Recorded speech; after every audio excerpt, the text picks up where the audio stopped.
What did I title my stream? I don't even know. I am live now. Okay, that doesn't say that I'm live. This goofy app. Okay, there I am. Hey, what about if I played some music? Holy shit, that's gonna be loud.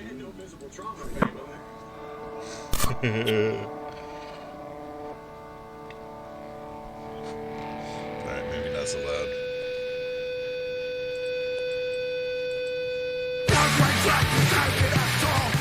I think for music, I need to like keep it a little bit lower than I would other stuff because I realize I can't hear myself.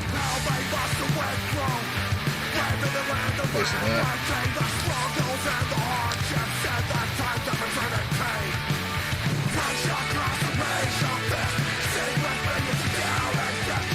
Yeah, that tune's really good.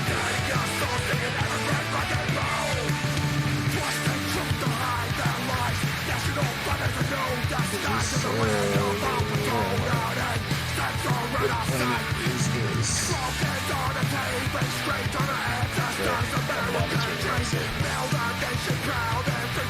Hi, how are you?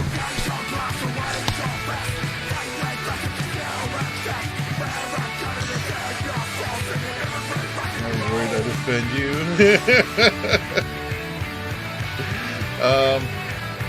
Yeah, I don't know how easily. I am sensitive. I will say that.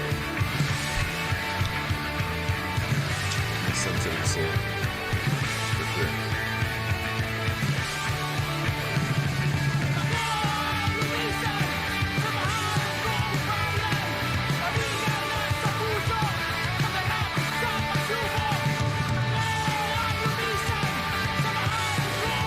Yeah, make sure I have my eye on threads to see what's happening. Nothing else.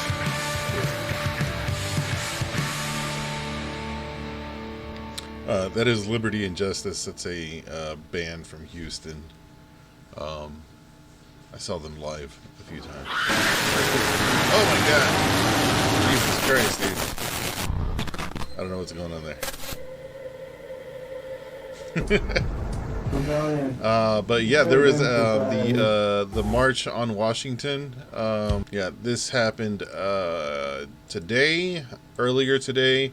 I want to say that it was probably like around noonish is when they went live here. Okay, that's the actual march. Let me do the videos. This was their promo. Hi everyone. Tomorrow is going to be the National March for Gaza in Washington, D.C. And just like the last National March, Breakthrough is going to be the official media partner of this event. So that means we'll be live streaming the rally to YouTube. We'll be doing interviews with speakers, and we'll be doing reports from the crowd. You don't follow Breakthrough and News? The whole BT team will be there. We'll have 5 separate teams in the field. And we just want to say we've only been able to do all this thanks to the generous support from you all. So we just want to say thank you again for making all this possible. And if you haven't donated to BT but would like to, or if you want to donate again, we're going to put a link in the description below.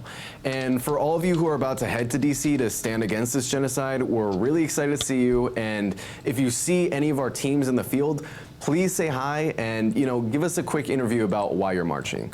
So thanks again, and we'll see you soon. All right, let's check out the march. So, yeah, it's a very good video. I highly recommend going through and actually watching the video itself. It is it's about 6 hours, so play it in the background. If you have nothing, if you're busy, if you have nothing to do or you want something to watch, I highly recommend it. A lot of people talk about their experiences and their families that have died as a result of what is happening in Gaza. They also had interviews with well-known reporters and journalists. And I believe there was a rabbi that was interviewed. But yeah, let's check out a couple of the interviews. I don't have all of them. I'm not going to watch all 6 hours. But let's go. Ceasefire now! Ceasefire now! Ceasefire now! Ceasefire now!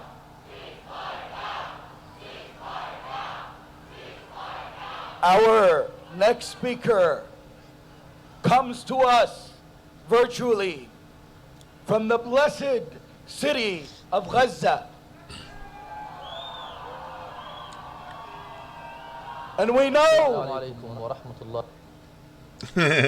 Kind of cut him our off a little speaker bit. is a journalist from Gaza who sent a special message for everyone here today. Journalist Bilal, many of you may already follow him on Instagram and other social media. Last year in December, in 2022, Bilal was covering the World Cup in Qatar. Last year in 2023, he was covering the genocide of Gaza. Without further ado, Bilal. السلام عليكم ورحمة الله وبركاته. من هنا من قطاع غزة، من هذا القطاع المحاصر، هذا القطاع الذي ينزف. اقتربنا على 100 يوم ونحن نذبح أمام أعين العالم. اقتربنا على 100 يوم من الدمار ومن الدم ومن الصراخ، والعالم لم يحرك ساكنا. لكن نقول لكم أنتم في كل مناصري فلسطين في كل أنحاء العالم، ولكم أنتم خصيصا في هذه التظاهرة الحاشدة في واشنطن، نحن نراكم ونحن نسمعكم. أنتم إخوتنا، أنتم أعيننا في الخارج وأنتم أصواتنا في الخارج، يدا بيد لوقف هذه المقتلة، لوقف هذه المجازر التي ترتكب بحق الأطفال وحق النساء المدنيين في قطاع غزة. نتمنى أن تنتهي هذه الإبادة الجماعية قريبا. نتمنى أن يكون هناك وقف لإطلاق النار من أجل هؤلاء المدنيين، من أجل أن تصبح غزة مكانا آمنا للعيش، مكانا يستحق الحياة الكريمة الخالية من الحروب والخالية من الصواريخ والصباحات التي نستيقظ عليها كل يوم في هذه الحرب. شكرا لكم على تضامنكم، شكرا لكم على وقوفكم بجانبنا، شكرا لكم على مقاطعتكم، وشكرا لكم على تظاهراتكم، شكرا لكم على نشاطكم على السوشيال ميديا، لأن كل هذا يعتبر هو نوع من أنواع المقاومة التي تحتاجها فلسطين وتحتاجها غزة من أجل نصرة هذه القضية ومن أجل إنهاء هذه المجازر. نتمنى السلام لشعبنا ونتمنى لكم الخير دائما، وإن شاء الله نراكم عما قريب.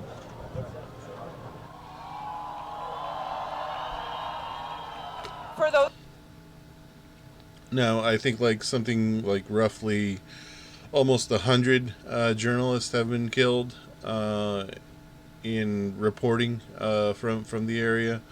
I think they had another one. Yeah, here we go. I had this one lined up as well. We were not sure if he would be able to work with us. But Wa'il Dahduh is the perfect example of the people of Gaza.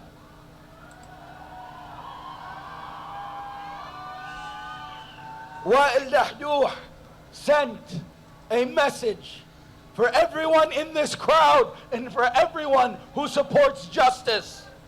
Without further ado, Al Jazeera journalist Wa'il Dahduh.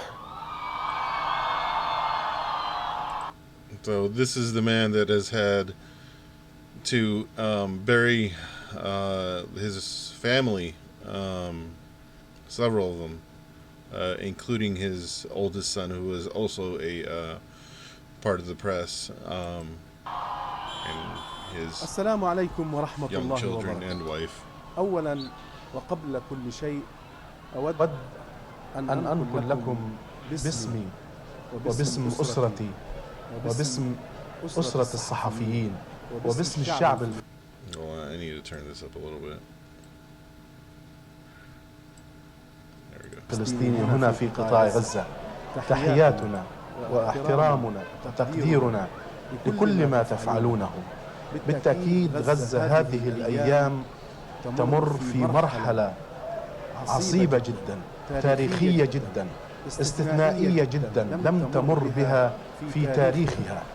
ولذلك الناس هنا يدفعون أثمانا باهظة جدا ويعيشون حياة كارثية. لمن لا يعرف، لا يجد الناس الأكل أو الطعام والشراب، المسكن من الخيام، الحمام، وما تتطلبه الحياة ليست الكريمة، وإنما الحياة التي تضمن لهم الاستمرارية حتى مهما كانت الظروف. لا يجدون ذلك إلا لماما أو كفافا، ومن خلال ظروف غاية في الكارثية، غاية في الصعوبة.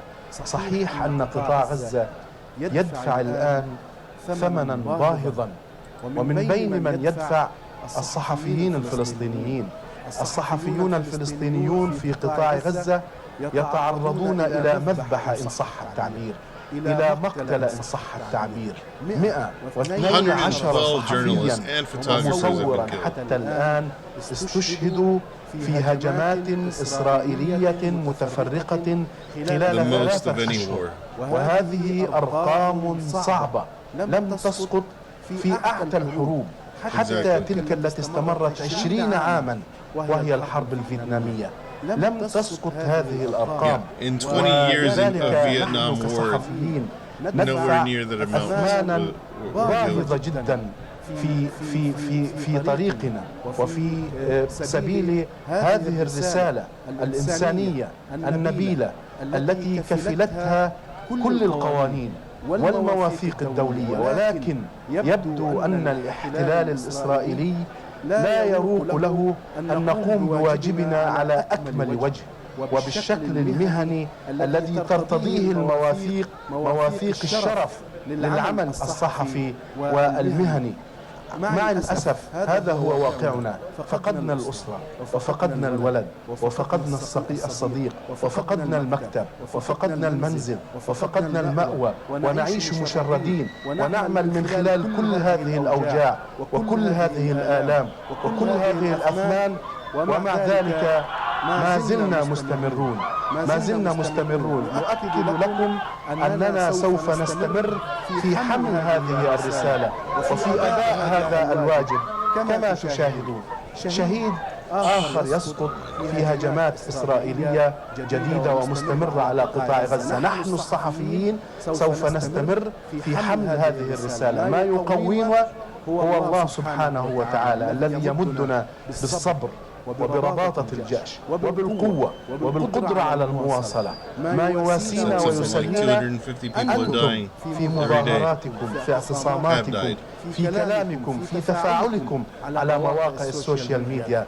أنتم كلمة سر، لا تستهينوا بأي جهد تقومون به من أجل نصرة الحق ونصرة القضية الفلسطينية، نصرة المظلومين. فنحن إخوانكم على الأقل في الإنسانية، وهذه غاية نبيلة وسامية لا يعمل من أجلها إلا الكرماء.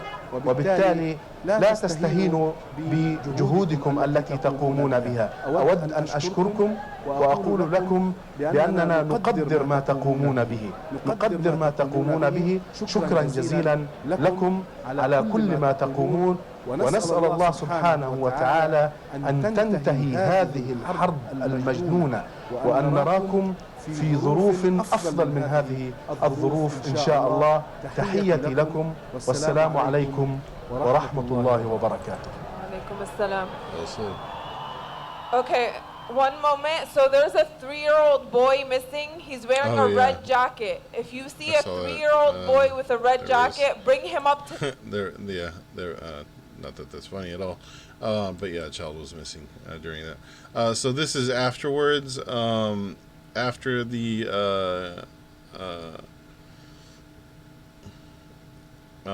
the march, they went to the White House. That's why there were so many people there. I am sure that this was not covered or lightly covered by the news, if it was at all. Yeah, but here is one of the guys from Breakthrough News doing interviews with the crowd. All right, so we're here with Ali Al-Khatib, or Ali in English. And where are you coming from? Well, I was born in Chicago, but a Palestinian father and a Lebanese mother. I'm coming today here from Atlanta. And you were telling me earlier that are you Lebanese or you were just in Lebanon? So my father's Lebanese. My father's Palestinian. My mom is Lebanese from southern Lebanon.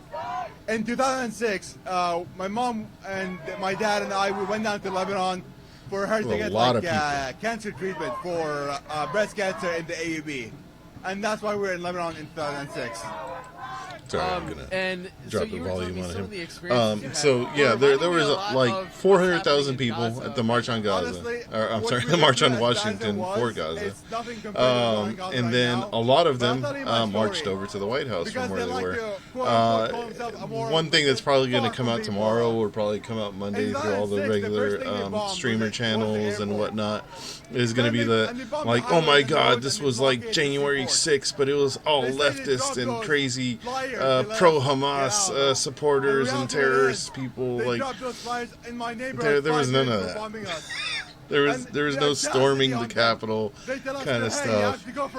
That's all just BS. What they did do though is they had dolls, baby dolls that they threw over the fence that they resurrected, that the police put up, and they threw them over the fence at the police. Nobody got hurt. There was no riot or anything like that. Yeah, it was a ton of people though, because you had 400,000 people at the March on Washington for Gaza, and that's going to be a lot of people that are going to go directly to the White House, which is probably not far from where they were. So yeah, that can be intimidating. I did hear that they evacuated like aides or something like that from the White House. There was no jumping the fence. There was no storming the White House. There's nothing like that. I saw people saying like, oh, they should take Biden out, throw him on the lawn, and blah blah blah. Like, none of that happened. That's ridiculous stuff. That's not going to do anything, especially for the movement. That is not going to accomplish or send a message positively as far as what needs to happen. I'm sorry for talking over these guys, but that is what happened today. Just in a nutshell, yeah, like I said, this is a 6-hour video. I can't recap the entire thing in 5 minutes or even in 20 minutes. Yeah. There seems to be a lot of protests and this is nationwide, this is really worldwide, and protests and gatherings and speeches and whatnot that are not being covered by mainstream media, that just aren't getting the coverage that you might expect something like this, as big as this, to get covered. It is the way that mainstream media works. It really is. If you don't have the ability to control it, to own it, then you're probably not going to get your word out easily through regular channels. That's why I say follow Breakthrough News. I think it's a really good channel to follow. There are several other ones, but they seem to be pretty active with this subject. All right, so yeah, moving on. I came across this channel now. We're gonna learn how to protect your car. Oh no, that's the car. Okay, that's the cart. Okay, so is your car safe from the super maneuverable air defense fighter aircraft?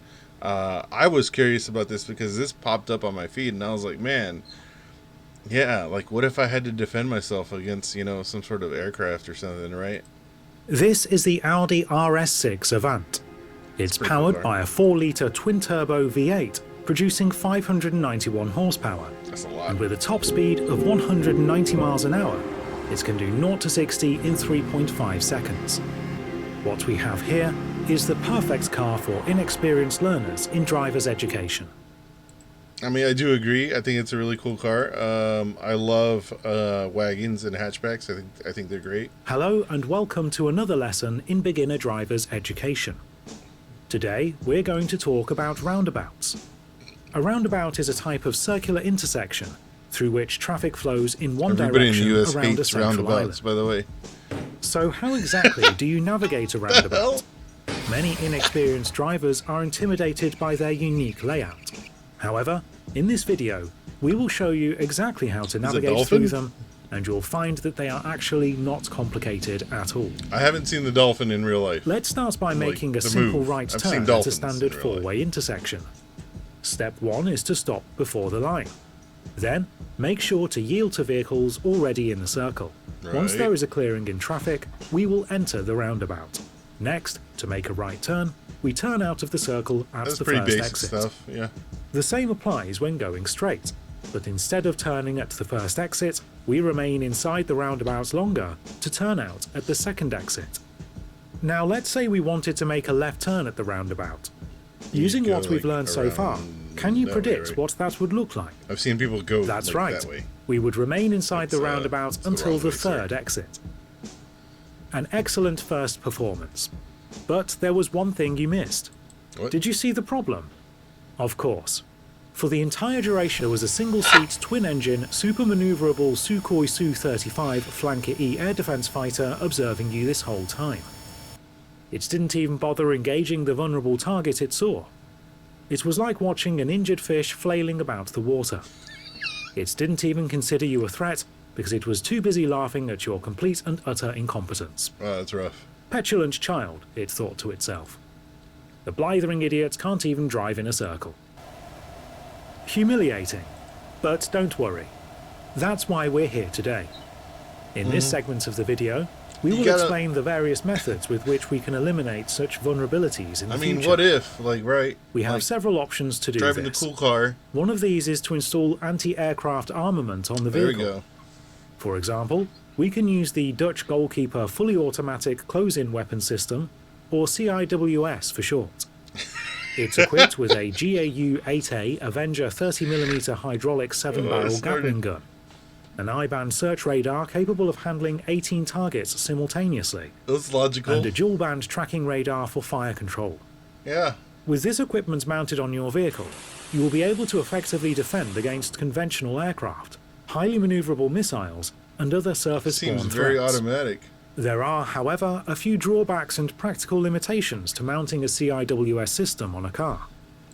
At almost 4 meters tall, the Goalkeeper CIWS system is bound to cause some spatial limitation problems, like getting caught on overpasses when driving under low bridges, and good luck trying to park it in your garage. I don't think that's what would happen. Yes, it may cost a few million to repair the damage, but the cost on your dignity from blundering a multi-million euro weapon system because you can't drive a car properly is a bit more than that, so that doesn't work.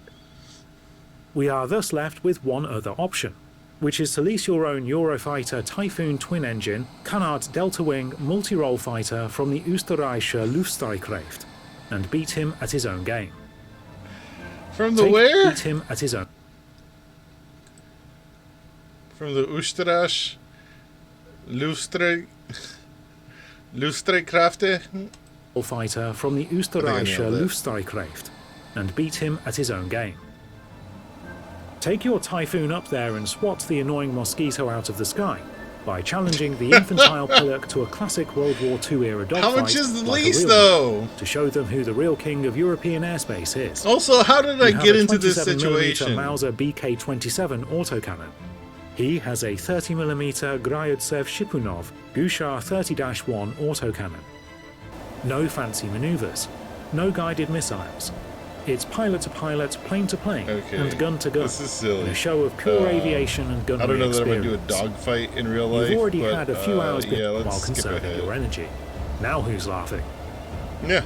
With what you've learned from your driver's education course so far, when Call of Duty Warzone had airplanes in it. I think that was pretty fun. I love that. Now that the annoyance has been taken care of, we can navigate the roundabout in peace. And that's what it's about. Observe as we navigate the traffic circle while obeying all traffic laws and driving under the speed limit. Always obey the speed limit. Oh, Jesus Christ.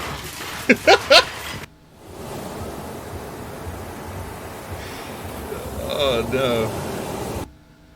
I don't think that worked out. Okay, that's good, silly times. I'll watch this one next time. How to protect your shopping trolley from improvised explosives. Oh, okay, I was gonna watch that. I'll watch that next time. That's silly. All right, more serious news. Okay, here's a 3-minute video on Ecuador. I don't know if anybody saw that, but that was also kind of a blip in the news of apparently Ecuador has a large problem with gangs and militias, and they busted into a news station and basically took over the news station, and they had to have the military come in and handle the situation, I guess you would say. But, you know, how has that happened? Because there sure as shit, like, ain't nobody talking about what's going on in Ecuador in the news right now. So let's see what's going on. Ecuador is at war with drug gangs. The South American country declared what it called an internal armed... This is from the Wall Street Journal. We'll see what they're talking about. ...conflict after government took over a TV studio and launched a series of attacks. Fighting intensified after a top gang leader escaped from prison on Sunday, prompting a 60-day state of emergency. Jeez. Here's what's caused Ecuador's wave of violence and what's at stake for the region and the US as gangs fight for control of lucrative cocaine trafficking routes. Ecuador has been going through a surge of violence over the last 3 or 4 years. It's gone from one of the safest countries in Latin America to one of the most violent, and that's due to the drug trade. On Sunday, what happened is that a lot of the drug gangs, their leaders are located in the prisons, and one of the leaders of one of the biggest gangs in Ecuador escaped from prison on Sunday. That prompted a response from the new president, Daniel Noboa, who issued a state of emergency. And this dude? That's the president? It looks like he's the class president. He's about to tell me free pizzas on Fridays. Like, what, man? Like, what? Sent in, law enforcement to try to take control. I mean, it's no wonder they're probably not taking him seriously. He looks very young. Of the prisons. A day after that happened on Tuesday, another gang members took over. Oh, God, dude. First, I'd like to know what the incarceration rate is here. It seems like a lot of countries that we've taken over, or that we've affected in South America and Central America aren't doing well. Yeah. A TV station in Guayaquil, the country's biggest city. Then across the country, really, there was different incidents that occurred, kind of car bombs, police were kidnapped. It seemed like a very coordinated response to the government to try to send a message. Wow. President Daniel Noboa, who's only been in office since November, he declared an internal armed conflict in Ecuador. So what that practically means is that the military will now have a greater role in trying to improve security. So basically the gangs become military targets. The soldiers are able to try to neutralize them. So this is an effort at stabilization, right? There's been a subject that I wanted to cover, that I want to cover overall, just about the destabilization of countries and how that affects the society there. It seems like a lot of countries get destabilized on purpose, and really, I've been trying to find a way to cover the subject in its entirety, but there are a lot of things that are connected, right? Like the destabilization process, the reason for destabilization, and also what is the point of destabilization? Like, what do you gain as an imperialist force from the destabilization of other countries? Of course, if you listen to somebody like Michael Parenti, they would say that the purpose of destabilization is to establish exploitation. And I think that really probably makes the most sense. It's not. I don't know that that's something that he said in his speeches. I couldn't particularly pluck that out. But it seems like if you destabilize a place, then you can easily exploit that same place and turn them into put them in a state of constant supply where you can export their resources, or you can export again, people are a resource. You can export their people as a resource, and use them as in the capitalist endeavor as cheap or free labor. So I think that's kind of what we're seeing here. The root of this wave of violence is an increasing drug trade. Drugs flowing in from Colombia, mainly that are going up to Europe and the United States. They are now moving into Ecuador. A lot of the cocaine production in Colombia is on the border with Ecuador. The security experts say that it's actually easier for Colombian gangs to move the drugs into Ecuador rather than straight out of Colombia. Ecuador has really good roads, has really good infrastructure, has little security at the ports. Ecuador also is a dollarized economy. So that makes it easier for drug gangs to launder their money into the country. And that has, attracted a lot of attention from international cartels, Mexican cartels, Albanian cartels, for example, and it has provided a lot more resources for the local gangs who are now controlling this. At the same time, really a key factor in this violence has been the government's inability to control what happens inside the prisons. The prisons have become the headquarters, and the de facto headquarters for the gangs, where they operate with immunity from inside. Wow. Security experts will say that what needs to be done, the first thing needs to be done, is that the government needs to take back control of the prisons. Without that, it's very difficult to weaken the gangs. We have a lot of prisons in the United States. Several of them are privatized prisons, as in they are run by private companies. While, the employees might be employees of the state, those prisons belong to private interests. Who is behind those private interests, that's debatable, but something like this could probably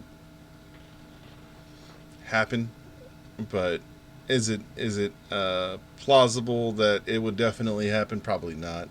I think there's more order here because of the way that prisons are run. In other countries, especially other countries that are exploited and have a lot of issues from years of exploitation, we have issues. We see issues like this. And to reduce the violence. Longer term, I mean, it's an issue of how to deal with the international drug trade, and then that involves the U.S., Europe, Colombia, Mexico. Several Latin American countries right now are struggling with increased crime. Ecuador is, I think, the most. They keep showing this image of people like this. If you get arrested in the United States, I see no difference. I really see no difference from how these people are being treated to how we treat people that are prisoners or incarcerated, or even people that are just arrested for a 24-hour stay. Because I can personally tell you, this is not far from the truth in the United States. Ecuador is, I think, the most startling example of that by far.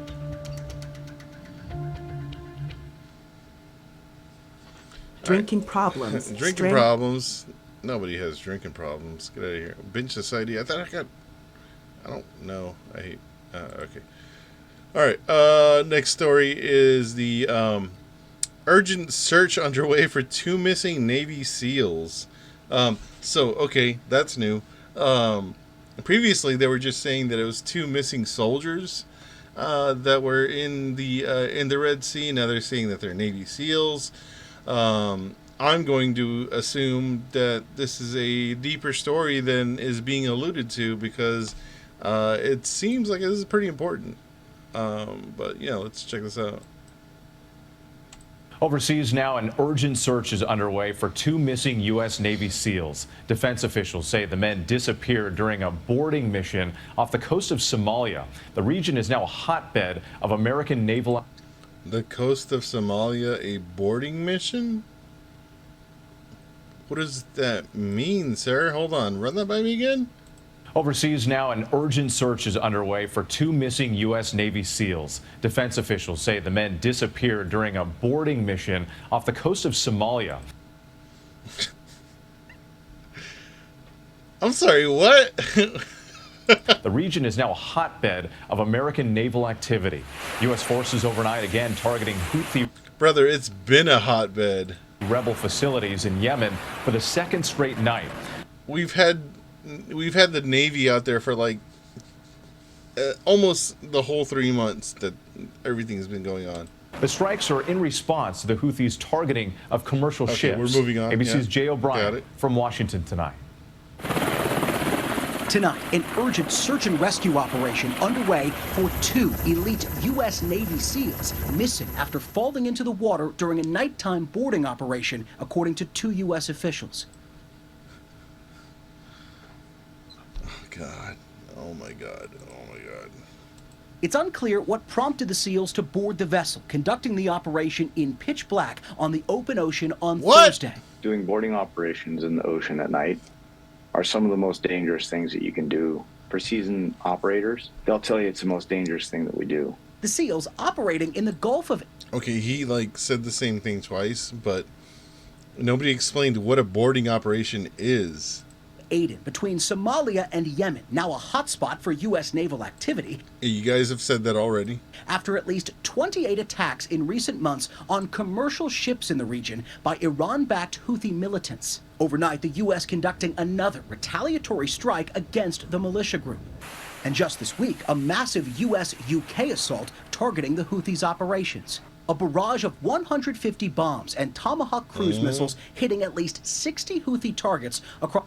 And they killed 5 people the first time.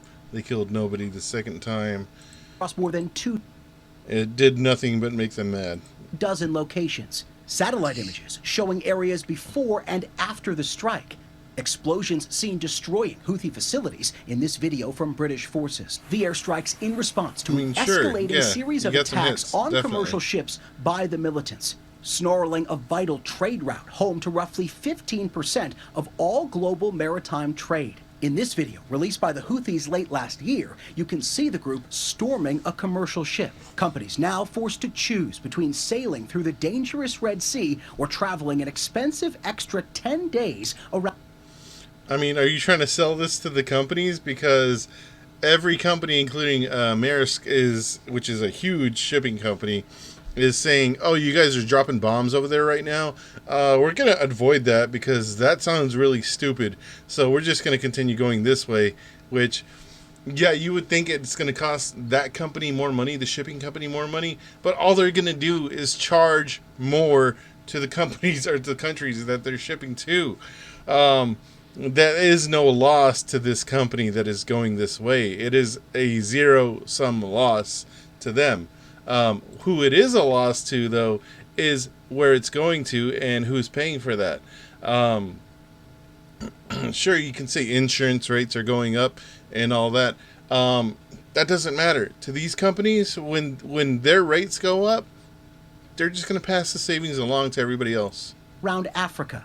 A standard 40-foot shipping container now costing $4,000 to ship from China to Northern Europe, compared to $1,500 in November. Meantime, thousands of protesters in Yemen condemning the U.S. airstrikes, and Houthi leaders promising the attacks on ships will continue in solidarity with Hamas in its war against Israel. Okay, that was worded completely wrong. Let me see what else he says here. 100-day mark of that conflict looms.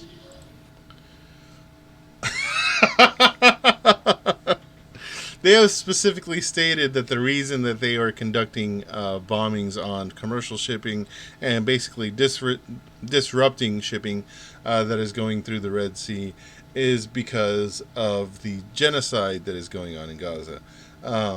they have said, and they have specifically also acted and said that, once that stops, that they will stop. When there was a 5-day or it might have been like a 6-day ceasefire, that completely stopped. They stopped the bombing on commercial ships, which they have not. I mean, it sounds really bad when you say, "Oh, it's a bombing on commercial ships." They haven't sunk anything. They have a huge arsenal. They could, if they wanted to, sink every ship that the Navy has out there right now. No doubt they could do that, even after this sortie that they did of attacking however many targets that the United States and the UK did. They could easily go out and sink ships if they wanted to. That's not happening. To me, it seems, my personal opinion, it seems like they've been shooting missiles and drones and basically saying, hey, we're here, to the Navy, and also not only to the Navy, but to the commercial ships that are passing through. And, kind of giving a warning, or kind of being able to deter people from using those shipping lanes. It's economic warfare. It is not actual warfare. So that's why nobody has died from the result of the missiles and the suicide drones that the Houthi have used. And also, they keep calling them the Houthi. That's not their official name. It escapes me right now, but I would much prefer to call them their preferred name. Yeah, it's a total mess of what's going on with the Red Sea. I understand because I'm informed. I've looked upon it. I've read upon it on what has been happening there. And some people will be like, "Oh, well, why are you siding with these terrorists?" Like, now for you to be informed and for you to have more information than the average person of what somebody like ABC or NBC or CBS provides, all of a sudden you're siding with these guys. No, I've never said that I'm pro any of these guys, but I understand what is happening. To understand is not to be pro anybody. You have to have comprehension about subjects that are going on in the world, especially if they're going to affect you yourself later on down the line. Because something like this, where the global economy is being affected, that's going to be another effect. 15%. I'm sorry. They said 15% of global trade goes through the Red Sea. That's a lot. That is a lot. Doesn't sound like much, but that is a lot for things to be affected. Because what that's going to do is that's going to delay those 2 weeks that they have to go around Africa. That's going to delay shipping. That's going to delay people from being able to receive goods. That's going to raise prices because there's a scarcity of goods. I think there was another story, I don't know where it came from, that they're delaying shipping of food to people that need it in other countries. Sure, yeah, that's probably going to happen. Is that the purpose? Is that the point of what they're trying to do? No, that's not. The purpose is economic warfare again. It is economic warfare against the United States, who really, really, really cares a lot about the global economy. So that is the main issue of what they're trying to accomplish. Again, if what they were trying to accomplish was to try and kill United States soldiers, that would have happened already. If what they were trying to accomplish was to sink ships, container ships, that would have happened. If what they were trying to do is capture every single ship that's out there, that would have happened. Yeah, they captured one ship. What was on it, I don't know if they've actually said. I need to look into that myself, but it's turned into some sort of ridiculous landmark or what do you want to say? It's like somebody had a wedding on the ship. I think I saw. I don't know if that's true or not, but it seems kind of crazy. Anyway. Jay O'Brien joining us now. And Jay, turning back to those 2 missing Navy SEALs, what more are we learning about what may have gone wrong?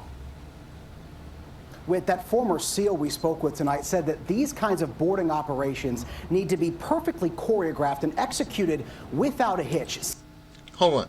Still, they have not explained what a boarding operation is.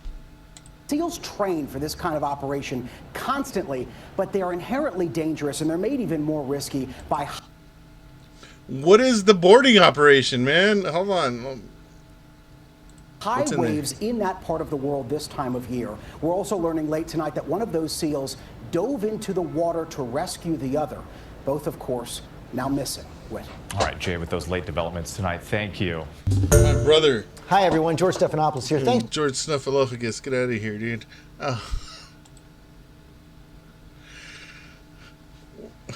It's the Wild West out there, man.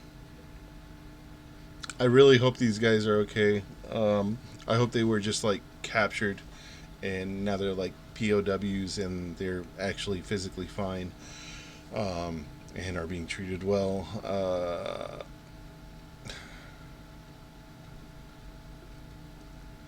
When you join the military, especially for a Navy SEAL, your body is essentially property of the United States.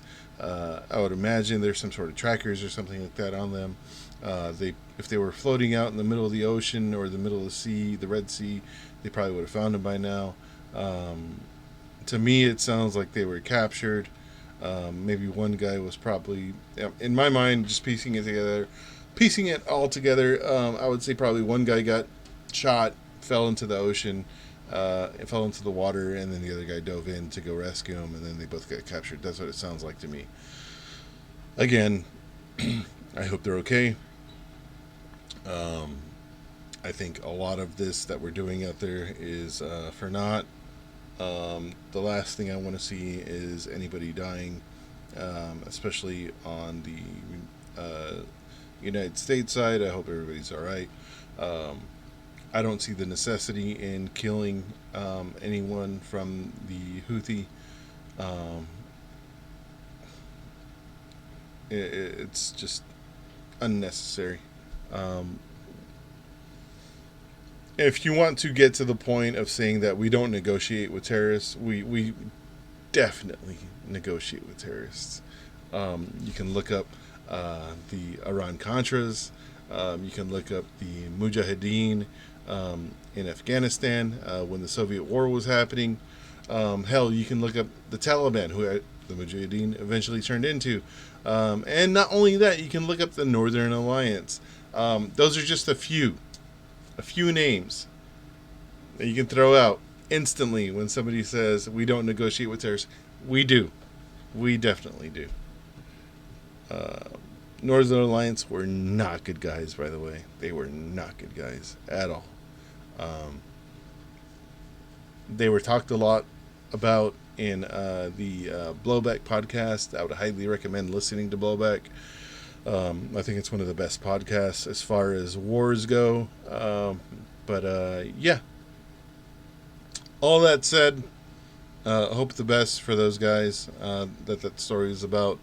I really hope that things take more of a diplomatic turn as far as what's going on in that area. Here's another piece of news. Why you may be eating and drinking more microplastics than you thought. Hold on, dude. I didn't know I was eating plastic to begin with, but maybe I did. Plastic, it seems, is unavoidable in our daily lives, from takeout containers to water bottles and maybe even that tub of ice cream. 2 new studies out this week find that we're eating and drinking more plastic than we might have realized.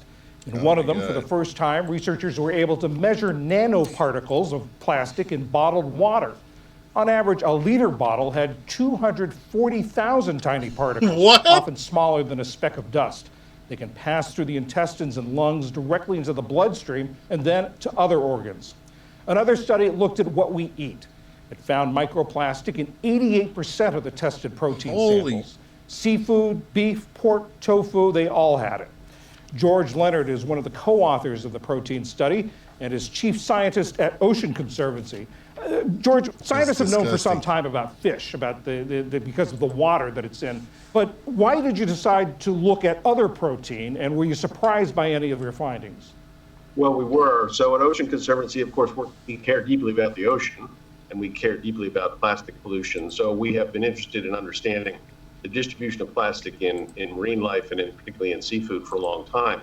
But we realized we also eat a lot of seafood, and we're all consumers of all kinds of different foods. So we thought it would be useful to try to put marine data in the context of other proteins that we choose and we might choose at the grocery store. So our hypothesis really is that there might be some differences between those that are grown in the ocean, those that are grown on farms and that are animal products, or maybe some of these new animal substitutes, the meat substitutes that are on the market. And what we found out was, in fact, there are essentially microplastics in all of these protein choices, and that if you are looking to be a protein eater, you really can't avoid microplastics. I think we're going to end up with like little stickers on it that say like, now with less microplastics. We can understand in seafood where it comes from. It comes to the water that they're in. But where does pork and beef, and especially plant... Because the pigs eat whatever you put in there. Based protein, like tofu, where does it come from there? Well, so in the ocean, plastics, of course, are in the water, and so they are either ingested, they can come through the gill systems of fish and shellfish. And for terrestrial animals and for plants, for that matter, in some respects, it's very similar. So we know there's a lot of microplastic contamination in the soil, and so you can find microplastics that are being essentially taken up by plants through the root systems from the soil. And then, of course, animals are drinking water that is likely contaminated with microplastics. They're eating a variety of different foodstuffs, which themselves may have plastic in them as well. And then many of the processed proteins and other foods that we're eating may be picking up microplastic from the processing itself. I know you're not a physician, you're not an epidemiologist, but is there any scientific agreement or understanding of what a person ingesting this plastic does to them? Well, that's true. We're all the authors on our study today are marine biologists by training, but we think that the epidemiological community and the medical profession should be concerned about this as well, and they are. I would say we are concerned, but we shouldn't be panicking. We do know that plastics and the various chemicals that are used to produce them and the chemicals that they can absorb in a natural environment can be delivered into animals. And they have found their way into a variety of organ systems, including in humans. You know, we're finding it in our poop, we're finding it in our bloodstream, we're finding it in other organs in our system. The real question is, are the kinds of contaminants that are well known in plastics now being delivered at a sufficient dose to actually be a risk to human health? And that's the question that has not yet been answered. Yeah, how does it affect human health? For all of us to address. Okay, so we know it's in bottled water, it's in sources of protein. If someone wants to minimize this or avoid it altogether, what can they do? Well, you mentioned this bottled water study earlier, which was a fascinating study in its own right, because they found extremely small plastics. These are called nanoparticles. They're 1,000 times smaller than the kinds of particles that we were sampling in our study, and were found to be 10 to 100 times more common than we thought for microplastics in bottled water. And this is really sort of the frontier of new techniques to be able to detect these things that are really at the nano scale. If you want to avoid them, the question is, what do we do about that? And I think there are some things that individuals can do, but more importantly, at the societal level, we need to reduce our use of plastics, and we need to advance policies to deal with those. That's what we do here at Ocean Conservancy. But if you're an individual consumer, there's a couple of things you can do. I think you can use filtered water. You can use glass to store and drink your water from rather than plastic. You can avoid foodstuffs that are wrapped in plastics. I have seen bananas in the store wrapped in plastic, which of course is completely unnecessary. Yeah, and there are other ways that you can essentially reduce your use of single-use plastic. if anything, like fruit and vegetables are better wrapped in paper bags. Like, you know, the trick the trick for ripening avocados is to put them in a paper bag with an apple, and you can ripen an avocado in like 24 hours. Don't put stuff in plastic bags. And keep your foodstuffs away from them. How easy are you finding that if you try to get away from single-use plastics? How easy is it? Well, it's a challenge, and that's why we need broad systemic changes to how we, as a society, produce, manage, use, and dispose of plastics. But it's easier than you think. I remember here in California, where I'm located, we had a big debate a number of years ago about bringing your own, bags to the grocery store so that we wouldn't use single-use plastics in the grocery store. It turned out, we passed a bill to do away with that. And within a week or so, I found myself pretty easily using these bags. They've become very common. So there are ways that we can change our individual behavior that can overcome some of these sort of entrenched behaviors that I think many of us have. George Leonard of Ocean Conservancy, thank you very much. Thank you. 1 million plastic bottles are purchased every minute. Oh no! Every minute? No!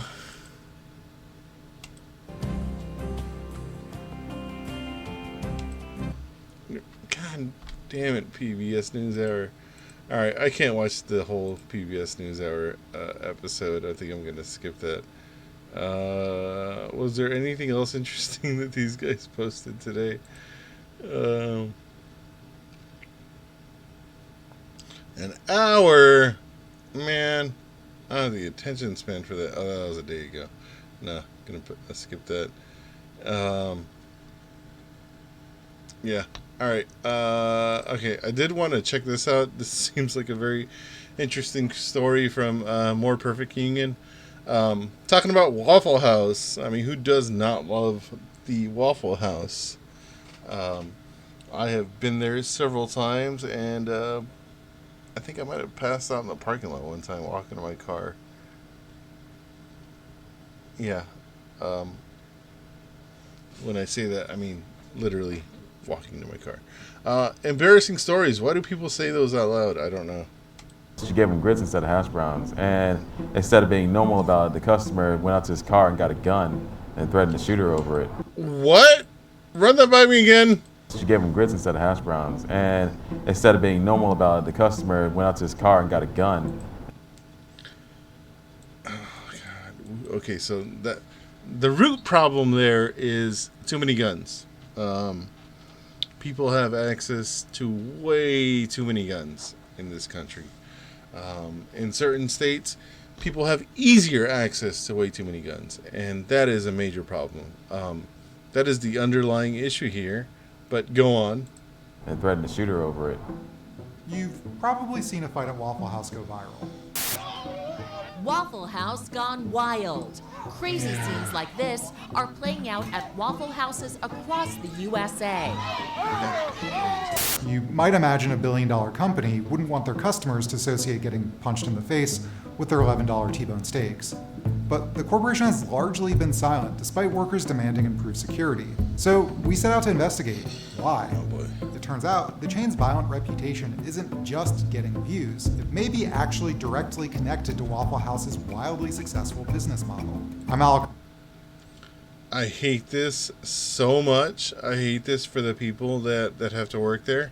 This is pissing me off as I'm watching it. I don't know if I can watch all 9 minutes of it, but yeah. Copperman for More Perfect Union, and today we're asking, are viral brawls good for selling waffles?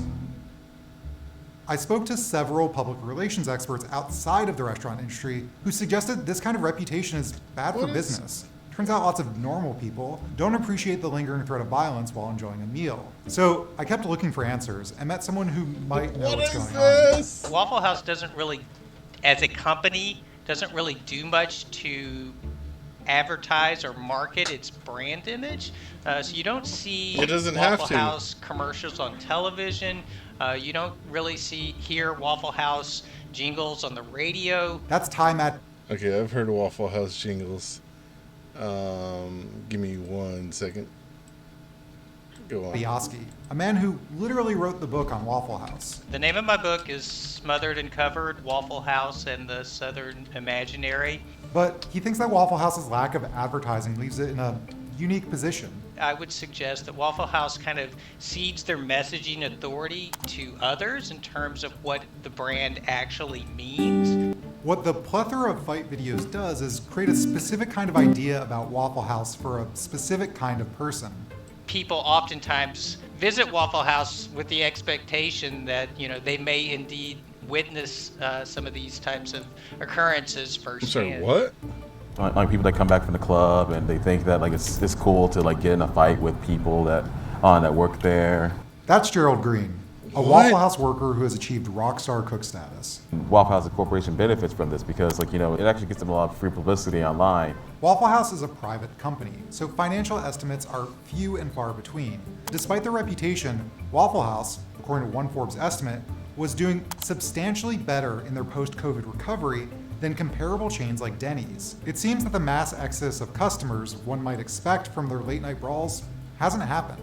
Even like a bad press is still good press. It's press. You know, it puts the company name out there. Being open for 24 hours. Yeah, any publicity is good publicity, right? Oftentimes, Waffle House gets kind of paralleled with Cracker Barrel, and so the idea that, you know, it's like Cracker Barrel is like the place you go after church, Sunday church, There you but go. Waffle House is where you go the night before when you've been drinking. But unlike a bar or nightclub, Waffle House doesn't usually hire bouncers or security workers to hopefully de-escalate situations and remove What are we customers. doing? Waffle Houses also feature open-air kitchens, according to Ty, which creates a new opportunity for customers to interact with staff.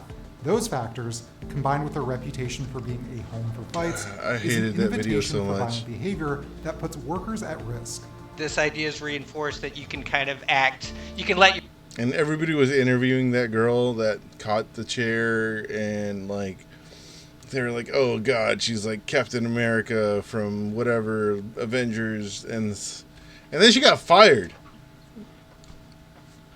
How do you want her to live her life and make your money? freak flag fly at Waffle House during graveyard shift. The night shift is particularly important to Waffle House's business. Yep. According to Waffle House's founder, Joe Rogers Sr., the night business determines whether we have enough sales to be profitable. Rogers' business partner, Tom Forkner, explained the company's business model this way. One supreme test of whether it's a good location: take a real rainy, blistery Tuesday or Wednesday night at 2 o'clock in the morning, park your automobile there and see how many cars pass. If you don't have many cars, you don't have a good spot. For Gerald, Waffle House has become a place where violence occurs on a weekly basis. I've made people's food wrong before and they've thrown things at me. I've seen people get into fights. Gerald's concerns are echoed by many workers. My God, One Rolling Stone man. article interviewed a worker who said, "I've had guns in my face. I've had to clean up blood from the lobby area. Just last week, there were 2 shootings at Waffle House. I feel scared." Again, Waffle House is famous for the underlying issue is guns. staying open through many natural disasters, sometimes providing a lifeline for communities experiencing hurricanes or blizzards. While this has become a point of pride, a way Waffle House and its workers show up in times of need, it hasn't translated in. Okay, if you live like 100 feet from the Waffle House, sure. I mean, it's an extension of your own personal living space, but no, that's unacceptable. Safer working conditions or even adequate pay.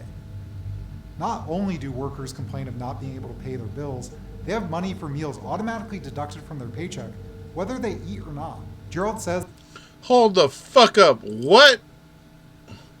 They have money for meals automatically deducted from their paycheck, whether they eat or not. My friend, that sounds illegal to me. Like, I don't think that's a proper practice. That needs to be investigated. from their paycheck, whether they eat or not. Gerald says that while it varies by store, Waffle House takes $30 a week from his paycheck. The company, like, it doesn't seem interested in actually doing better. It just seems interested in making as much money as possible. Yeah, for itself, right. Yeah, because they're not paying him shit. They're taking... all the money for themselves. So again, one thing I'll say about every restaurant that exists in the United States is if you sell a $5 hamburger, Waffle House, any place really, we'll just say the hamburger's $5, and you sell 20 of those in an hour, for a restaurant or even a drive-through place, that would be somewhat of a slower pace, right? That means that you had either 20 customers individually come in, or you had a group of however many customers come in, and do the math on the how many that is per minute, but it's not a lot per minute. Very low number. So let's say 20 customers come in 1 hour for a $5 hamburger. That's $100 that has been presented to the company. The person that you're paying, and let's say you have two people. Let's say you have a cook and the person taking the order, doing the cash register, cashier end of it. You're paying them $7.25 an hour each. That's $14. Subtract that from the $100 that you just made. A cool $85 that the company has pocketed. Excluding the labor. People should be paid a lot more. People should be paid a living wage, is what this breaks down to. This guy's probably getting paid $2.13 an hour. I would imagine, probably $2 an hour, because that's what you pay people that are waiters. So yeah, like he's over here working his ass off, making the company like $1,000 probably in an hour or in a couple hours, and he's getting shit for it. He's getting nothing for it, and on top of that, violence. One of the most horrific cases of Waffle House's disregard for its workers happened in 2017. My friend Jesse Hall got shot while working at Waffle House. He was hanging outside with the server. They were talking to each other when these guys walked up and attempted to rob the server. They shot him in the back. To be clear, this was a robbery, not a drunken brawl. But Waffle House's response was characteristically grotesque. They closed for maybe about an hour or so, but then they were open back up again and taking orders. They told me, yo, yeah, Jesse got shot and killed last night. And I was like, did you guys think that wasn't important to tell me before I came into work? I guess they didn't think that. Did they do anything to improve security or anything like that to make sure stuff like this didn't happen again? Yeah, they put up a fence and they made a bench as a memorial for Jesse. But actual tangible things to improve safety and security at the store, no.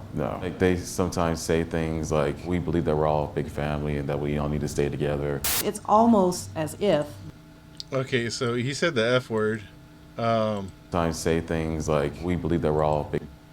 Anytime you hear family at work, red flag, bro. Family and that is a huge red flag. That is a attempt to bamboozle you into believing that you guys are family. But has anybody from your family ever fired you? Has anybody from your family ever not giving you the proper amount of money that you just earned and that they told you that they were going to give you? Has anybody from your family ever taken away your health care or not giving you proper amounts of health care? Has anybody from your family ever demoted you or not giving you the proper promotion? No, none of that shit has happened. You're not a family. This is work. This is the type of shit that they tell you to be able to bamboozle you into being a good little worker and shutting the fuck up. That we all need to stay together. It's almost as if they are related. They do become family. The Waffle House VP of Public Relations and Food Safety. Get the hell out of here. House becomes a Waffle Home. But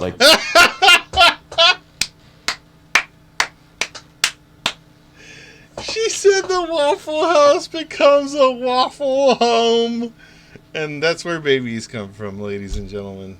You know, there's nothing really like tangible that they've really actually done. It was devastating for me. Like, you know, that's kind of the reason why I got involved in union organizing, to be honest with you. You know, corporations, they put us out here, they wear our bodies down over the years, and instead of actually like caring about the people that they put into these stores, they just have us working until our last day. It's important to note that it wasn't always like this. Waffle House used to be one of the highest paying jobs under you can get while having to have a lot of education. But over the years, it's just progressively gotten worse and worse. My checks average from $300 to $250. I get nothing. You get nothing. What are you going to do with $250, man? Like, if that's a weekly paycheck, that ain't shit. If that's a bi-weekly paycheck, that is definitely not shit. Gerald and the Union of Southern Service Workers are demanding better working conditions at Waffle House and across the service industry. They've started petitioning not only for $25 an hour for cooks and servers, but round-the-clock security. Shouldn't have to be an MMA fighter to work and provide for your family. Thank you. I have to see a pain doctor twice a month just so I can get out of bed and work. Gerald and the USSW collected and delivered 13,000 signatures. Again, we are paying to go to work. That is like one of the most fucked up situations of this whole process, is that it costs us money to go to work. It costs everyone money to go to work, because if you work in an office, then you have to have office attire. That costs money. If you go to the office and you drive to work, if you drive to work, that costs money. If you take the bus to work, that costs money. All of this costs money. For their demands to Waffle House corporate, but they were not greeted as family. Have to go to the loading dock. Also said that was going to call the police. That's okay. We're going to get it delivered through all 13,000 printed off signed petitions in the trash. In a similar show of familial ties, striking workers in South Carolina said management pulled them aside and told them if they didn't stop, there would be consequences. The workers filed a complaint with the National Labor Relations Board. Waffle House is clearly interested in keeping their labor cost as low as possible, of course, putting workers and customers at risk to protect their bottom line. A Forbes interview revealed as much when it reported the company's post-COVID recovery was hopeful, as the company saw increasing sales despite only using 80% of their normal workforce. Meanwhile, Waffle House workers are living paycheck to paycheck and facing constant violence. $25 an hour will transform my life. For a lot of people that work at Waffle House, it will give them time to be with their families, be able to, spend time away from work. I'm out here on strike today in honor of Jesse's memory, and to demand that Waffle. For a lot of these guys, $25 an hour, it's like you people will make this argument that, oh man, you're working and you're getting $2.13 an hour, which we all know is not shit, but you're getting like $100 in tips, or you're getting like $200 in tips a night. That is great for those nights that you do get that. Now, is that sustainable? Is that going to happen all the time? Is that going to happen when you're scheduled to work on a Christmas shift or a holiday shift, when nobody is going to work, when nobody is driving around? No, it's not going to happen. You're going to work, you're going to be there, you're going to waste your time, and you're going to get cut, and you're not going to get shit. You're not going to get shit for money. As to the opposite of that, getting guaranteed money of $25 an hour, however much an hour that you should be getting, guaranteed money is much more sustainable for your life than betting on that somebody's going to come in and tip you $20. House respect our right to a safe work environment.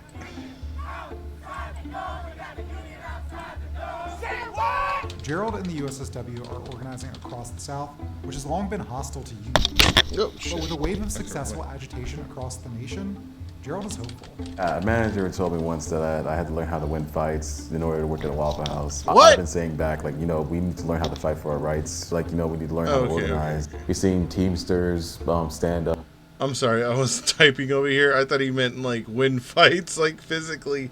On-demand higher wages. We've seen UAW get big wins lately. Nurses and teachers are going on strike all across the country. I think this is time for us to, like, you know, stand up and partake in this movement, because once we have higher wages, then, like, you know, things can change around here. People can actually have security within their lives, and they can actually do the things that they really want to do.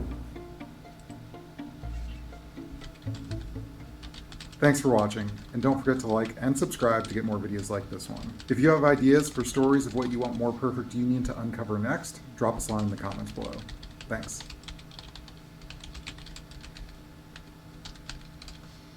Ecuador is at war with drug. Okay, I watched that earlier. Yeah, that's Waffle House in a nutshell, I guess. You know, I watched this video a long time ago. Today I want to walk you through the most important restaurant in America. Gabby. Waffle House. If you haven't been to one, you may have heard of Waffle House from the viral clips that make it look like a war zone. Can I please get a waffle? But don't let that fool you. Waffle House is an American icon, a staple, and is more important to American culture than you think. Waffle House is a restaurant with great food, atmosphere, and over 1,900 locations in 25 states, and is used to gauge how serious damage is in an area so the government knows where to send help after a natural disaster. Yes, that's right, Waffle House is an absolutely insane and unique American icon of a restaurant, and I'm here to tell you all about it. Yeah, Like I mentioned, Waffle House is used by the actual US government as a metric to assess, usually a hurricane's destructive power. Since Waffle Houses live mainly in the South, they're in spots that can be particularly vulnerable to hurricanes and tornadoes. So the Federal Emergency Management Agency actually partially relies on the Waffle House Index to assess damage, aside from the Saffir-Simpson wind scale. But I don't know what that is, and I don't care because this video is about Waffle House.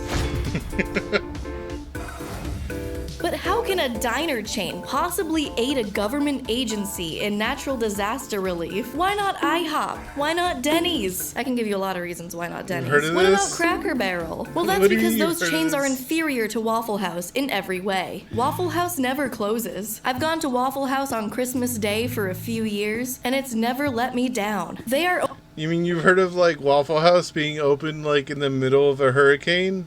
Open 365 days a year, 24/7, during every holiday. The only religious holiday I need is Waffle House. So, the rare few times a Waffle House is closed, that means it's really bad news. Because they will stay open as long as they can during a natural disaster. What a before giving shithole. you the ammunition to create a natural disaster in their toilet. FEMA classifies the Waffle House Index on a scale, and they even talk about it on Waffle House's own website. Green means the restaurant is serving a full menu, a signal that damage in the area is limited, and Waffle House never closes. I've gone to Waffle House on Christmas Day for a few years, and it's never let me down. They are open 365 means the restaurant is serving a full menu, a signal that damage in the area is limited, and the power is on. Yellow means there's a limited menu, there might be power from a generator at best, and low food supply. It's a TT long-running joke? Red means the restaurant What's is TT? closed, a sign of severe damage in an area and unsafe conditions. This is our measurement. So, like, this is how fucked up of a country we... Oh, TikTok. Okay. This is how fucked up of a country we are. Yeah, I'm not familiar with TikTok. I'm old. After Hurricane Katrina, okay. I experienced Hurricane Katrina. Wasn't the greatest time. in 2005 that devastated the New Orleans area, 7 Waffle Houses were destroyed, rest in peace, and 100 more shut down. But those that reopened quickly were swamped with customers. And after that, Waffle House fully embraced their spot in society in the South. Yeah, we are an absolute satire. Yes, we are a joke upon jokes. beacon of light that they are when disaster strikes. Waffle House senior executives decided to start equipping their restaurants with emergency manuals. It tells them what to do when there's no power, or what to serve when there's a generator but no ice. They even bulked up on portable generators, bought a mobile command center, and gave employees key fobs with emergency contacts. Their main goal post-disaster is to open back up as quickly as possible. It's a piece of normalcy that's returned to the area when you can finally get good, hot food after you're left with no power. I have a huge Hurricane Katrina video. I might have shared it with you. It's very informative. I mean, yeah, I lived in Houston during Hurricane Katrina. It tells you what George W. did. No, send that to me because I do want to watch it sometime. Like in Houston, while Katrina did not hit Houston directly, Katrina was the first time that we had major issues with people trying to evacuate Houston. Basically, everybody tried to leave on I-10 Katy Freeway, going further into Texas, and 45 that goes towards Dallas from Houston.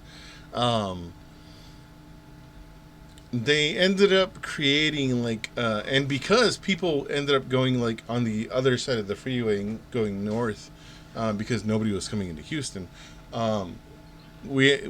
people ended up ingenuously using both sides of the freeway to go north or to exit Houston. Now we've had these hurricane lanes in the median where like they basically like broke the median to where they can shift it open if necessary to let traffic go north on the other side of the freeway. We haven't used it ever. It's a dumb fucking idea. It is the dumbest idea that I've seen. It didn't make sense when it was happening during Katrina, and it also happened during Ike a year or two later. Didn't make sense then. And it doesn't make sense now. Also, they've taken those signs down. It's about cops and marital law and how black people were prevented from evacuating. Yeah, exactly. There were several people that were prevented from evacuating, or that were told that, oh yeah, no, you don't need to evacuate. It's not going to happen. There's nothing that's bad that's going to happen. Hurricane Katrina was a total fuck up. A lot of hurricanes in southeast Texas are complete fuck ups. Like the response has been complete fuck ups. Yeah, I've heard about them opening fire on that, opening fire on people. And socialize and connect back with the community that suffered the same storm as you. According to an academic paper, Waffle House became one of the top 4 companies in the whole country for disaster response, alongside Walmart, Home Depot, and Lowe's. What other American diner can do that? And to compete with the grocery giant Walmart and disaster supply stores like Home Depot and Lowe's. This is a measly southern diner chain that is changing what it means to be an American icon. No!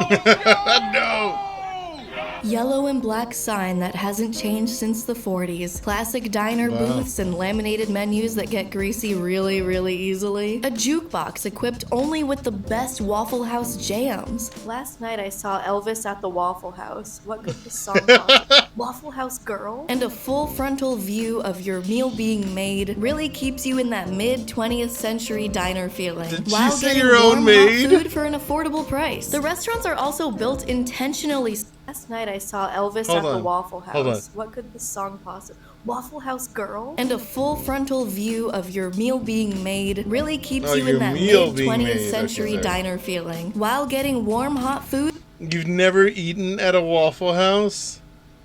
Okay, the last time I ate at a Waffle House, I didn't get to eat there. Me and my buddy went to a Waffle House after a concert. It was his birthday. I bought him way too many drinks. He was like, I'm going to go to the bathroom. I'll be right back. He didn't come back. And then the waitress was like, I think your friend's still in the bathroom. And I was like, yeah, it's been a minute. Of course, I was drunk. And I was like, yeah, it's been a minute. Let me go check on him. And I go in there, and he's like this on the fucking urinal. And I'm like, bro, what are you doing? He was like, oh man, I was asleep. I fell asleep. I was throwing up.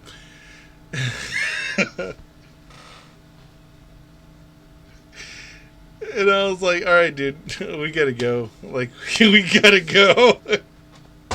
He's bigger than me. I'm a pretty big guy, but he's bigger than me. And I had to, like, pick him up. And I was like, let's go, man.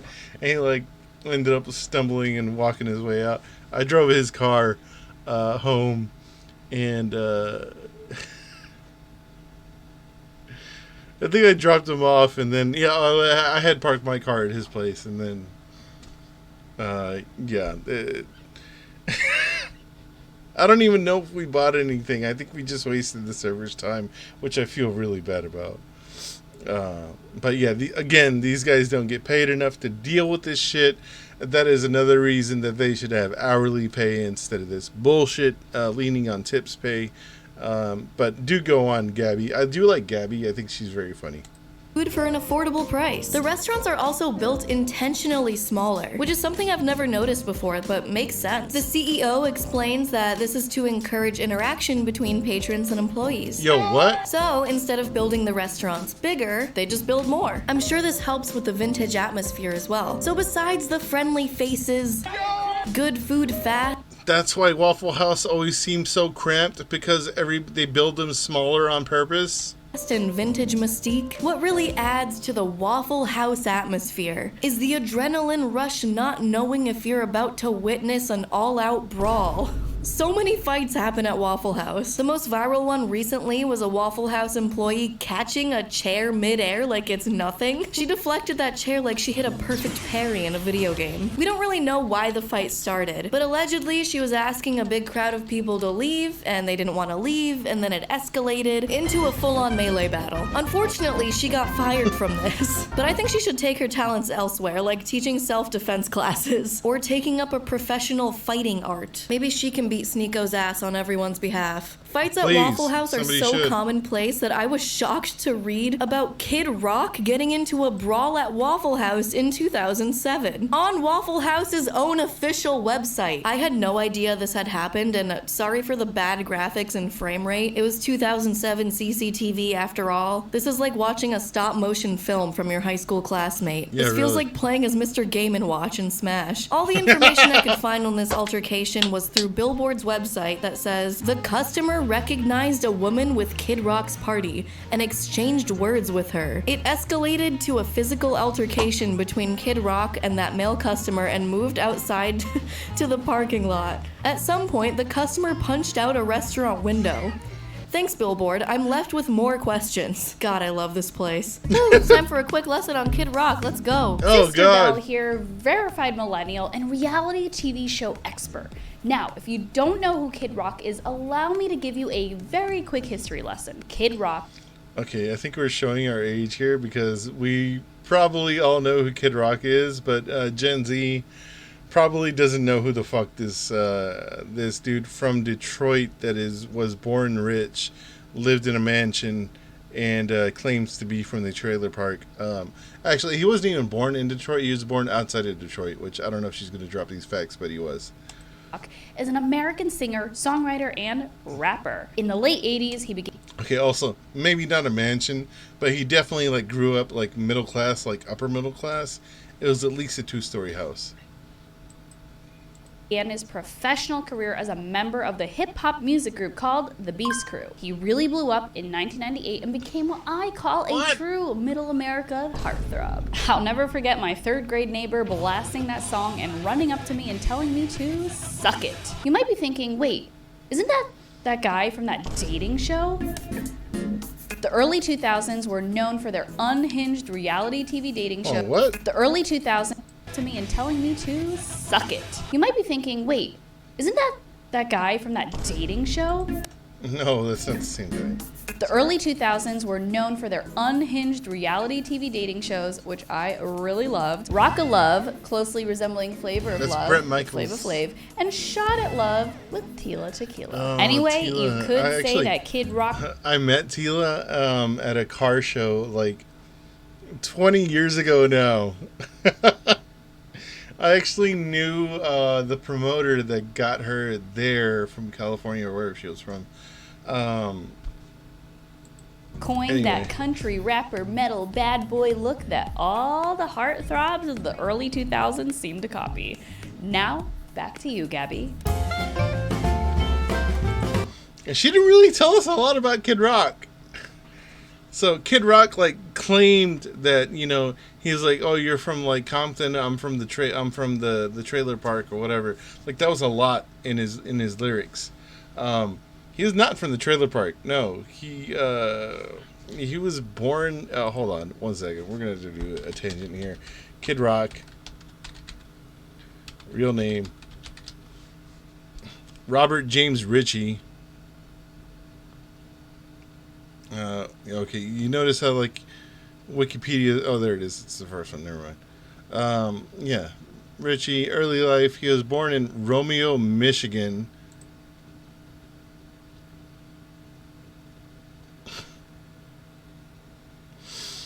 Yeah, I don't know about being from Detroit, sir. But yeah, they go through here. They owned multiple car dealerships. He was raised in his father's large home on extensive property. You fucking liar. What do you mean you're straight at the trailer? Like, they had an apple orchard? Oh my god, and they had horses.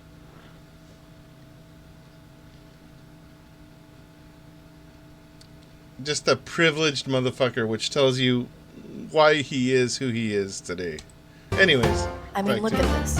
It's delicious. Looks absolutely scrumptious, as Gordon Ramsay would say. So my usual order is an all-star special. I get a plain waffle, scrambled eggs with cheese, white toast, grits, bacon that I don't eat and I give to someone else, and what? I feast. So whether you're drunk at 3 a.m. or going to Sunday brunch with your parents, Waffle House is always there for you with the same classic diner food at all hours of the day. The hash browns are always crispy, eggs always scrambled to perfection, waffles are soft and I gotta fluffy, say, it looks and good. you enjoy it in this diner that I can literally taste that waffle right now. transports you back in time, along with a classic item that will bring you back to the 1950s where no one else but white men had rights. A jukebox. Have you ever used this jukebox? No. Should we look at it? Sure. Nice. It's even St. Patrick's Day themed. Last night I saw Elvis at the Waffle House. What could this song possibly... Waffle House Girl? Happy birthday? There are raisins? They even have a Waffle House anthem on here. They made it onto the jukebox. The Meat Lover? There's even a song by Waffle House called Bert. Hey Bert. Sauce Master. Someone tell Post Malone. Someone else is saucing on you. We got They're Cooking Up. There's so many songs by Waffle House. What other songs by Waffle House are there? What other songs about Waffle House are there? And oh baby, did I not know how far the rabbit hole went. Who do you think made these songs, Gabby? Huh? Oh no. Waffle House has its own record label. God, the more I research, the deeper the rabbit hole goes. First, it's timely disaster response. Now it's their own record label. I just want a waffle and a good time, but Waffle House keeps delivering when I can't eat anymore. Since the mid-1980s, Waffle House has released over 40 songs that live on this jukebox. All of different genres, like gospel, bluegrass,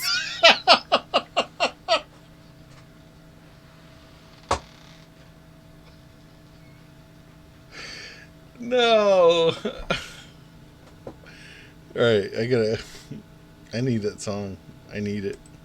And for 50 years at Waffle House, we've proven that it's true. and rock and roll.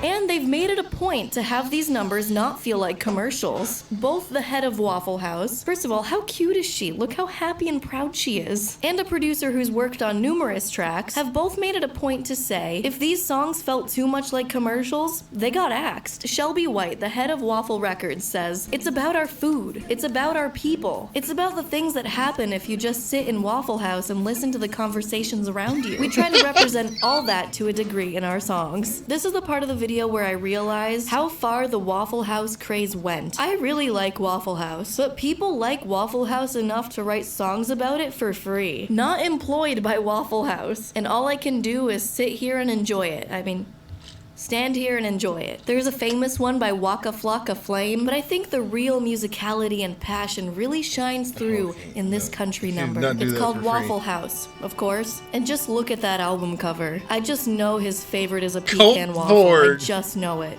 Yeehaw, partner!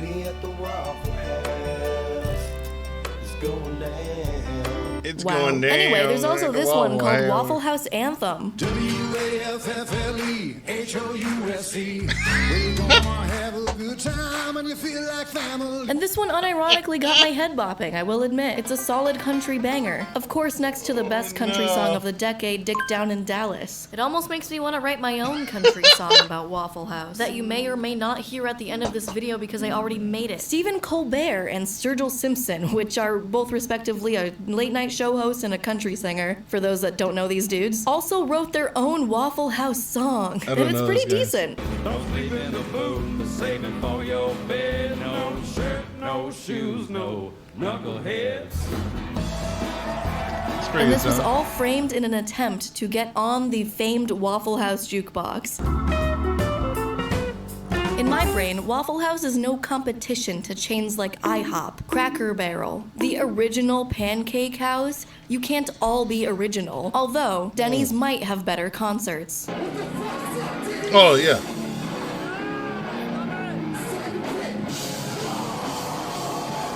But other than that, Waffle House is in a league of its own. What I also found interesting when researching is that Waffle House is a privately owned company, meaning you can't franchise it as easily as a McDonald's or something. What also sets Waffle House apart is that they're mostly in the southeast of America. But while most fast food chains... Quite an interesting map you have there. Okay, yeah, so it does go. You know, like, above the Mason-Dixon is really just like...